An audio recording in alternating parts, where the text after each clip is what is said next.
Assalamualaikum warahmatullahi wabarakatuh. Perkenalkan, nama saya Saipul Hayam Lasupu, NIM 3114230006.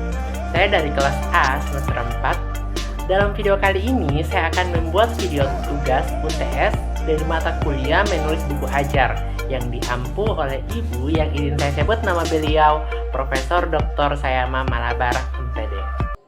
Soal pertama yaitu konsep dasar menulis buku ajar. Nah, dalam konsep dasar menulis buku ajar, di sini saya mengambil ada 3 pendapat ahli. Yang pertama yaitu menurut Suharjono, buku ajar adalah buku yang digunakan sebagai buku pelajaran dalam bidang studi tertentu, yang merupakan buku standar yang disusun oleh pakar dalam bidangnya untuk maksud-maksud dan tujuan instruksional yang dilengkapi dengan sarana-sarana pengajaran yang serasi dan mudah dipahami oleh para pemakainya di sekolah-sekolah maupun perguruan tinggi, sehingga dapat menunjang suatu program pengajaran.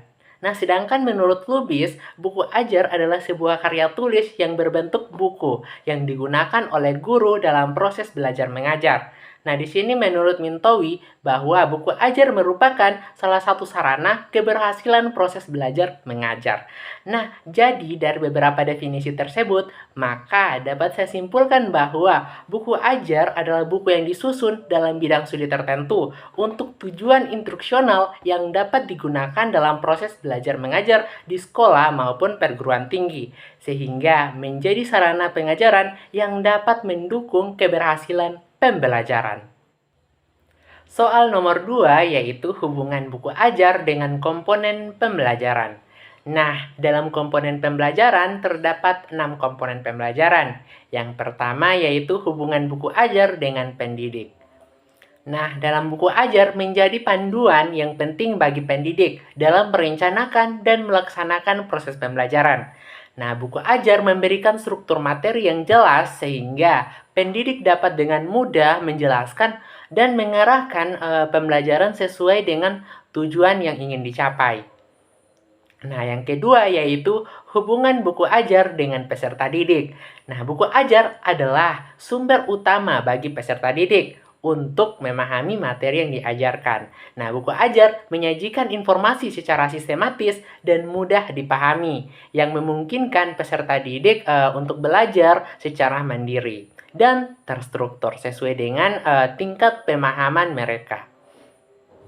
Yang ketiga yaitu hubungan buku ajar dengan materi. Nah, buku ajar memuat materi pembelajaran yang sesuai dengan kurikulum dan tujuan pembelajaran yang telah ditentukan. Nah, materi dalam buku ajar disusun secara terstruktur, mencakup semua konsep yang perlu diajarkan, dan disampaikan dengan cara yang mudah dipahami oleh peserta didik. Nah, yang keempat yaitu hubungan buku ajar dengan media. Nah, di sini buku ajar berfungsi sebagai media pembelajaran, baik dalam bentuk teks, gambar, grafik, maupun tabel yang dapat mendukung penyampaian materi secara efektif dan membantu peserta didik lebih mudah memahami materi yang diajarkan. Nah, yang kelima yaitu hubungan buku ajar dengan metode. Nah, buku ajar sering menyarankan metode atau pendekatan yang bisa digunakan oleh pendidik dalam mengajar materi. Nah, buku ajar ini memberikan pedoman tentang cara terbaik dalam menyampaikan materi kepada peserta didik melalui berbagai metode yang sesuai. Nah, yang terakhir yaitu hubungan buku ajar dengan evaluasi. Nah, di sini buku ajar sering dilengkapi dengan alat evaluasi seperti soal latihan, tes, atau kuis yang bertujuan untuk mengukur sejauh mana peserta didik memahami materi. Nah, evaluasi ini membantu pendidik dalam menilai efektivitas pembelajaran dan memberikan umpan balik untuk perbaikan lebih lanjut. Soal ketiga yaitu prinsip dan persyaratan penulisan buku ajar. Nah, di sini saya akan menjelaskan terlebih dahulu pada bagian prinsip, yang mana pada prinsip penulisan buku ajar terdapat beberapa prinsip. Yang pertama, prinsip relevansi atau keterkaitan. Dalam hal ini merujuk pada pentingnya memastikan bahwa materi yang disampaikan dalam buku tersebut terkait langsung dalam tujuan atau kompetensi yang ingin dicapai oleh peserta didik. Artinya, setiap informasi atau pembahasan yang ada dalam buku ajar harus memiliki keterkaitan yang jelas dengan apa yang ingin dipelajari atau dikuasai oleh siswa. Nah, buku ajar harus memuat materi yang relevan dengan kompetensi yang ingin dicapai. Artinya, isi buku ajar harus berkaitan langsung dengan apa yang diharapkan bisa dipelajari atau dikuasai oleh peserta didik. Yang kedua yaitu prinsip konsistensi. Nah, buku ajar harus memiliki materi yang konsisten, yang berarti penyampaian materi dari awal hingga akhir harus linear dan teratur.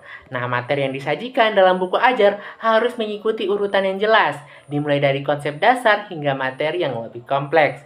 Ini memastikan bahwa peserta didik bisa memahami materi secara berurutan tanpa merasa kebingungan karena perubahan topik yang tidak jelas. Yang ketiga yaitu prinsip kecukupan. Nah, buku ajar harus memuat materi yang cukup untuk menjelaskan topik yang dibahas, tetapi tidak berlebihan. Nah, materi yang diberikan harus cukup untuk memberikan pemahaman yang mendalam mengenai subjek yang dibahas tanpa membuat peserta didik merasa kelebihan informasi atau kebingungan. Nah, sebaliknya, materi yang kurang akan membuat pembelajaran tidak memadai. Oleh karena itu, penulis buku ajar harus menyeimbangkan jumlah materi agar sesuai dengan kompetensi yang ingin dicapai berdasarkan peta konsep yang sudah diidentifikasi. Nah, yang keempat yaitu prinsip sistematika. Nah, buku ajar yang harus disusun dengan sistematis yang jelas di mana setiap bab atau bagian materi saling terkait satu sama lain atau disusun secara runtut. Artinya, buku ajar harus menyajikan informasi dalam urutan yang logis dan terstruktur, mengikuti kaidah-kaidah penulisan yang benar dengan sistematika yang baik. Peserta didik dapat dengan mudah mengikuti dan memahami alur pembelajaran. Karena setiap informasi disusun dengan cara yang mudah dipahami dan saling mendukung antar bagian materi. Nah, selanjutnya yaitu persyaratan penulisan buku ajar. Nah, yang pertama yaitu struktur materi yang jelas. Nah, buku ajar harus memiliki pembagian bab atau bagian yang sistematis dan terstruktur, mulai dari pengenalan konsep dasar hingga materi yang lebih kompleks. Nah, struktur yang jelas akan mempermudah peserta didik dalam memahami materi. Yang kedua yaitu bahasa yang mudah dipahami. Nah, bahasa yang digunakan dalam buku ajar harus sederhana, lugas, dan sesuai dengan tingkat pemahaman peserta didik. Hindari penggunaan bahasa terlalu teknis atau sulit dipahami tanpa penjelasan yang cukup. Yang ketiga yaitu penyajian tujuan pembelajaran. Nah, di setiap bab atau subbab dalam buku ajar harus diawali dengan tujuan pembelajaran yang jelas, sehingga peserta didik mengetahui apa yang diharapkan untuk dipelajari dan dicapai setelah mempelajari materi tersebut. Nah, yang keempat yaitu penggunaan contoh dan ilustrasi. Nah, buku ajar harus menyediakan contoh konkret seperti ilustrasi, diagram, ataupun gambar yang mendukung pemahaman konsep yang sedang dibahas. Nah, ini penting untuk memperjelas teori atau informasi yang dijelaskan dengan teks di dalam teks. Nah, yang kelima yaitu aktivitas dan latihan. Nah, dalam buku ajar harus dilengkapi dengan latihan soal, aktivitas atau studi kasus yang dapat melibatkan peserta didik dalam proses pembelajaran sehingga mereka dapat mengaplikasikan pengetahuan yang dipelajari. Nah, yang keenam yaitu evaluasi. Nah, buku ajar harus menyediakan alat evaluasi seperti soal-soal latihan atau tes yang dapat digunakan untuk mengukur sejauh mana pemahaman peserta didik telah memahami materi. Nah, evaluasi ini juga dapat membantu pendidik dan menilai keberhasilan pembelajaran. Nah, yang terakhir yaitu referensi dan sumber yang valid. Nah, buku ajar harus mencantumkan referensi atau sumber yang digunakan dalam penyusunan materi seperti buku, jurnal, atau penelitian yang terpercaya. Nah, untuk memastikan keakuratan dan kreatibilitas informasi yang disampaikan. Soal yang keempat yaitu kualitas buku ajar. Nah, kualitas buku ajar sangat penting dalam mendukung proses pembelajaran yang efektif. Nah, buku ajar yang berkualitas harus memenuhi 4 unsur kelayakan yang ditetapkan oleh BSNP atau Badan Standar Nasional Pendidikan, yaitu kelayakan isi, kelayakan penyajian, kelayakan kebahasaan, dan kelayakan kegrafikan. Nah, yang pertama yaitu kelayakan isi. Nah, buku ajar harus memuat materi yang relevan, akurat, dan sesuai dengan kurikulum yang berlaku. Nah, materi yang disajikan harus dapat memenuhi kebutuhan pembelajaran peserta didik dan mendukung pencapaian kompetensi yang diharapkan. Nah, yang kedua yaitu kelayakan penyajian. Nah, penyajian materi harus dilakukan dengan cara yang menarik dan mudah dipahami oleh peserta didik. Hal ini mencakup penggunaan struktur yang jelas, urutan yang logis, serta penyajian yang memudahkan pemahaman. Yang ketiga yaitu kelayakan kebahasaan. Nah, buku ajar harus menggunakan bahasa yang sesuai dan mudah dimengerti oleh peserta didik. Nah, bahasa yang digunakan harus komunikatif, sederhana, dan tidak ambigu, agar pesan yang disampaikan dapat diterima dengan baik. Nah, yang keempat yaitu kelayakan kegrafikan. Nah, desain grafis buku ajar juga memegang peranan penting. Nah, tampilan visual yang menarik, penggunaan gambar, diagram, dan ilustrasi yang relevan dapat memperjelas pemahaman peserta didik terhadap materi yang disampaikan. Nah, desain yang baik juga dapat meningkatkan minat belajar peserta didik. Nah, secara keseluruhan, buku ajar yang berkualitas tidak hanya memuat materi yang tepat, tetapi juga menyajikan materi dengan cara yang menarik dan mudah dipahami, sehingga dapat membantu peserta didik belajar dengan lebih efektif dan mandiri. Soal nomor 5 yaitu kelayakan buku ajar. Nah, kelayakan buku ajar merujuk pada sejauh mana sebuah buku ajar memenuhi standar dan kriteria yang ditetapkan untuk memastikan buku tersebut dapat digunakan secara efektif dalam proses pembelajaran. Nah, BSNP atau Badan Sarana Nasional Pendidikan menetapkan 4 unsur kelayakan yang harus dipenuhi oleh buku ajar, yaitu pertama, kelayakan isi. Buku ajar harus mengandung materi yang relevan, akurat, dan sesuai dengan kurikulum yang berlaku. Dalam isi buku ajar harus memberikan informasi yang bermanfaat dan mendalam, serta mendukung pencapaian kompetensi yang ingin dicapai oleh peserta didik. Nah, materi yang disajikan juga harus disusun secara sistematis dan mudah dipahami. Nah, yang kedua yaitu kelayakan penyajian. Nah, cara penyajian materi harus menarik dan memudahkan peserta didik dalam memahami isi buku. Struktur buku yang jelas dengan urutan yang logis dan mudah diikuti, penyajian materi yang tidak monoton serta penggunaan teknik pengajaran yang variatif akan membantu menjaga perhatian dan minat peserta didik. Nah, yang ketiga yaitu kelayakan kebahasaan. Nah, buku ajar harus menggunakan bahasa yang sesuai dengan tingkat pemahaman peserta didik. Nah, bahasa yang digunakan harus sederhana, mudah dimengerti, dan tidak ambigu. Selain itu, buku ajar juga harus memenuhi kaidah kebahasaan yang baik dan benar, agar tidak menimbulkan kebingungan bagi pembaca. Nah, yang keempat yaitu kelayakan kegrafikan. Nah, desain grafis buku yang ajar juga penting untuk meningkatkan kualitasnya. Nah, buku ajar harus memiliki tampilan yang menarik dengan penggunaan font, gambar, ilustrasi, dan diagram yang mendukung. Pemahaman materi, tata letak yang rapi, dan gambar yang relevan dapat memperjelas penjelasan serta meningkatkan daya tarik buku dengan memenuhi 4 unsur kelayakan ini. Sebuah buku ajar dapat mendukung peserta didik untuk belajar dengan lebih efektif dan mandiri, serta memfasilitasi pencapaian tujuan pembelajaran yang optimal. Soal keenam yaitu teknik penulisan buku ajar. Nah, dalam teknik penulisan buku ajar terdapat tahapan dan sistematis penulisan buku ajar. Pertama, saya akan menjelaskan tahapan penulisan buku ajar. Yang ke-1 yaitu penentuan tujuan pembelajaran. Nah, langkah pertama dalam penulisan buku ajar adalah menetapkan tujuan pembelajaran yang jelas dan terukur. Nah, tujuan ini memperjelas apa yang diharapkan dapat dicapai oleh pembaca setelah mereka mempelajari materi dalam buku tersebut. Misalnya, setelah pembaca membaca buku ini, pembaca diharapkan dapat memahami konsep tertentu, menguasai keterampilan tertentu, atau mampu menyelesaikan masalah terkait topik yang dipelajari. Nah, tujuan ini harus spesifik, dapat diukur, relevan dengan kebutuhan pembaca, dan memiliki batasan waktu yang jelas untuk pencapaiannya. Yang kedua yaitu pemahaman target pembaca. Nah, sebelum menulis penting untuk memahami siapa target pembaca buku buku ajar ini? Nah, pertama yang perlu jawab adalah siapa yang akan membaca buku ini? Apakah mereka siswa menengah pertama ataupun siswa menengah ke atas? Nah, atau pembelajar mandiri. Nah, memahami latar belakang pengetahuan dan kebutuhan belajar mereka akan membantu penulis dalam menentukan tingkat kesulitan materi dan gaya penyampaian yang sesuai.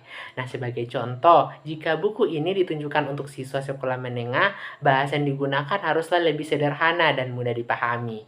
Nah, yang ketiga yaitu penyusunan struktur dan isi. Setelah mengetahui tujuan pembelajaran dan target pembaca, langkah selanjutnya adalah menyusun struktur buku. Nah, struktur buku ini melibatkan pengorganisasian materi secara terstruktur dan logis seperti pengenalan. Yang pertama, menyajikan informasi dasar yang dibutuhkan pembaca untuk memahami topik. Yang kedua yaitu pembahasan inti. Nah, memberikan penjelasan detail tentang topik yang dibahas. Yang ketiga yaitu rangkuman penyajian, ringkasan dari materi yang telah dipelajari. Nah, selain itu, pastikan setiap bab atau bagian buku berurutan dengan baik, mudah diikuti dan memiliki keterkaitan yang jelas. Nah, poin yang keempat yaitu menentukan bahasa yang digunakan. Nah, tahap penentuan bahasa yang digunakan dan penulisan buku ajar sangat penting karena bahasa yang tepat akan mempengaruhi pemahaman dan efektivitas pembelajaran. Nah, dalam konteks buku ajar, untuk siswa, bahasa yang digunakan harus disesuaikan dengan tingkat usia dan pemahaman mereka. Oleh karena itu, penulis perlu menghindari penggunaan kata-kata yang terlalu rumit atau teknis, kecuali jika istilah tersebut memang diperlukan dan mudah dijelaskan dengan baik. Nah, pemilihan kata yang harus sederhana, jelas, dan mudah dipahami, serta memiliki struktur kalimat yang tidak membingungkan. Nah, yang kelima yaitu penggunaan metode pengajaran yang beragam. Nah, buku ajar yang efektif tidak hanya terdiri dari teks saja. Untuk membuat pembelajaran yang lebih menarik dan menyenangkan, gunakan metode pengajaran yang beragam. Misalnya, penjelasan tentang teks yang jelas dan mudah dipahami. Nah, studi kasus yang relevan untuk menunjukkan penerapan teori dalam kehidupan nyata, latihan interaktif untuk melibatkan pembaca secara aktif, pertanyaan pemahaman di akhir setiap bab untuk menguji seberapa baik pembaca memahami materi. Nah, yang keenam yaitu keterlibatan pembaca. Nah, buku ajar yang baik harus bisa membuat pembaca merasa terlibat dalam proses pembelajaran. Keterlibatan pembaca bisa dilakukan melalui pertanyaan reflektif di akhir bab yang mendorong pembaca untuk merenung dan berpikir lebih dalam tentang materi yang telah dipelajari. Nah, latihan mandiri yang memungkinkan pembaca berlatih dengan materi secara langsung. Tugas proyek yang memberikan kesempatan kepada pembaca untuk menerapkan konsep yang telah dipelajari dalam situasi nyata.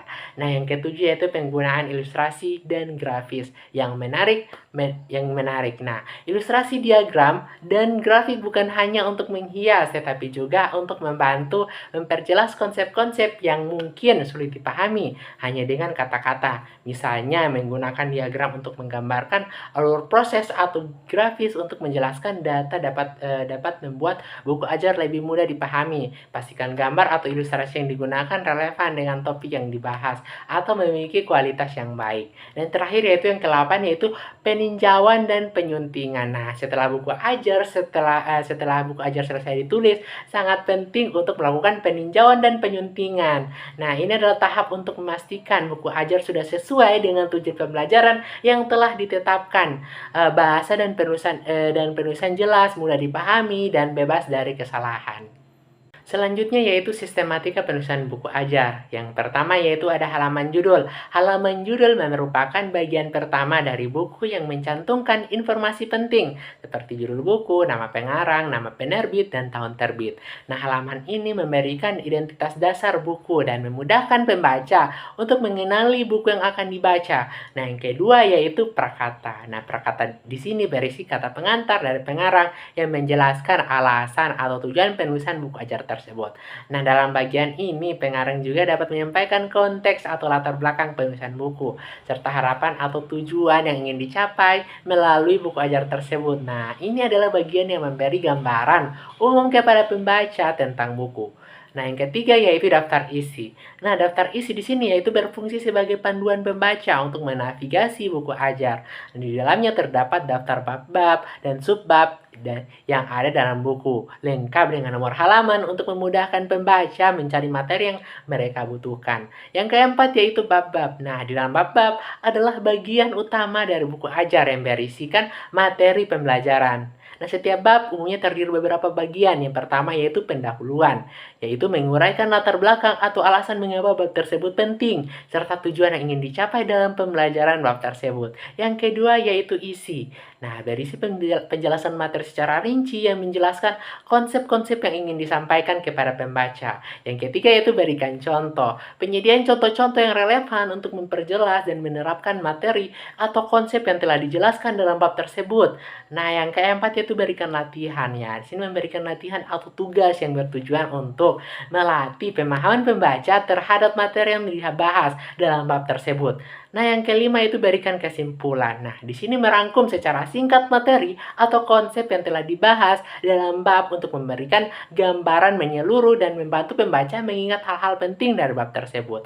Nah, yang terakhir yaitu 5 daftar pustaka. Nah, pada bagian ini berisi daftar sumber referensi yang digunakan dalam penulisan buku ajar. Dan daftar pustaka mencakup buku artikel, jurnal, atau sumber lain yang dijadikan rujukan oleh pengarang. Dan ini penting untuk menunjukkan kredibilitas dan sumber ilmu yang digunakan dalam buku ajar. Dan terakhir yaitu indeks. Dalam indeks adalah daftar kata kunci atau topik-topik yang penting terdapat dalam buku beserta halaman terkait. Bagian ini sangat berguna untuk memudahkan pembaca mencari informasi tertentu dengan cepat, terutama jika mereka membutuhkan informasi yang spesifik dalam materi buku ajar tersebut.